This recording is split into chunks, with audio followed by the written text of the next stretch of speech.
Hi, I'm Carrie Kitko. I am the medical director of the pediatric stem cell transplant program at Vanderbilt University Medical Center.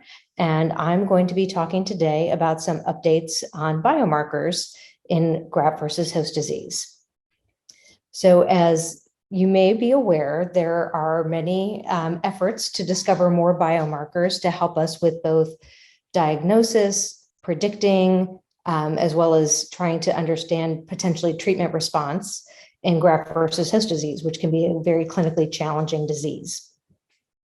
One of the areas where biomarkers have best been studied is in acute GvHD, where we know that the clinical severity of GvHD at onset is really only a modest predictor of non-relapse mortality. And often in our clinical trials, we use treatment response at day 28 as a surrogate marker for long-term outcomes, despite limited accuracy. So one of the best known and studied biomarker algorithms is the Mount Sinai Acute GvHD International Consortium, or MAGIC for short, algorithm that combines two biomarkers, ST2 and Reg3 alpha, that are able to then generate an individual patient's estimated probability of 6-month non-relapse mortality.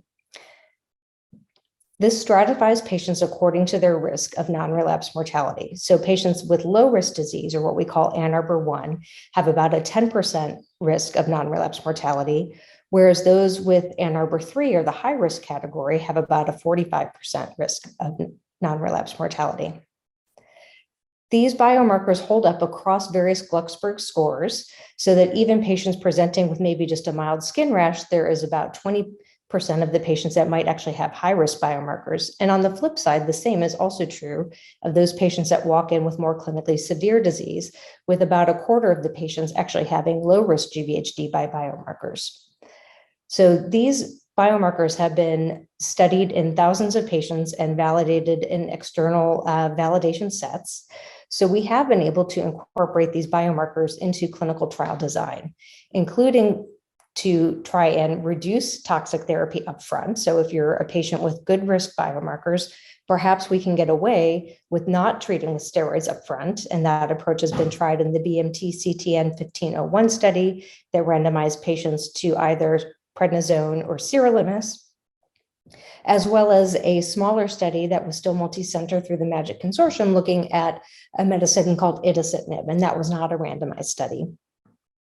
The results from the itacitinib study are still pending, but the BMT-CTN 1501 study did show very similar rates of treatment response, as well as overall survival for patients randomized to either steroids or sirolimus.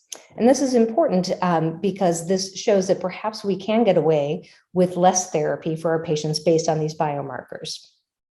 What about in the high-risk setting? So there are studies that have completed, we do not have results yet, rather than waiting for your patients to fail steroids, trying to add an additional agent upfront. So that study through the MAGIC Consortium again has been completed. We used an agent called natalizumab, which blocked T cell trafficking to the GI tract. So again, we showed that these trials are feasible, able to get those biomarker results back quickly and be able to enroll patients on the study. And hopefully we will have some results of that study shortly. At this year's Tandem meeting, there were also other abstracts that were presented that indicated potential for new biomarkers as well. So one of those studies that was published by Dr. Holton and her group at Minnesota was part of an effort of looking at amphoregulin after treatment to see if differences in those levels were perhaps associated with clinical response. And she was able to show that as patients were treated and responding to those therapies with a complete response, that compared to onset of treatment and at day 56, those levels were significantly less. So encouraging that maybe there's another biomarker out there that might have some significance in terms of response to treatment. So more to come on that. And then I think another very interesting study that was presented by McAllis and co-authors from the University of Toronto looked at a new method of potentially biomarker discovery. So they use something called multiplex antibody-based proximity extension assay, or PEA. And this was a platform that was able to test more than 1,000 different plasma biomarkers in a very small cohort of patients, about 17 patients with GvHD and 11 patients without GvHD. They were able to find some significant differences, and in particular, 3 potentially new biomarkers that they found: SLAM F7, interleukin-1 receptor alpha, and BTN3A2 are the 3 that they showed. And again, a small cohort, but I just think that similar to not thinking that the story is over with new FDA-approved agents for the treatment of both acute and chronic GvHD, while I think the MAGIC biomarkers are excellent, they might not be the end of the story, and we might be able to continue to refine our approach using biomarkers. And so I think seeing some new proteomic discovery is very exciting, and hopefully will add to our ability to follow our patients and design rational clinical trials in which our patients can potentially have improved outcomes from their graft versus host disease.